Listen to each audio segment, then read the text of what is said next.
হেই, এখানে বসে কি করো তুই? এই বসেই মদ খাওয়া ধরছিস? এই বয়সে মদ খাইলে আর ঘুরায় না। এর লাগে আমি মদ খাই, জীবনে ঘুরাম না। এই মোরেও তো দে একটু, মুই খাই আর বুড়ো মুনাইলে খাবে দে একটু। না তাই খা, আসলে ঘুরান খা।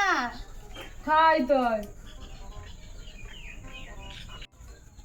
পাগল থেকে কি সুন্দর দেখাইছে রে, আহা রে, পৃথিবীটা কত সুন্দর। হ্যাঁ, মদ খাইলে বুড়ো হয় না কেমনে মানুষ? মদ খাইলে বুড়ো হয় না, বেশি বেশি মদ খাবি, তাড়াতাড়ি উপরে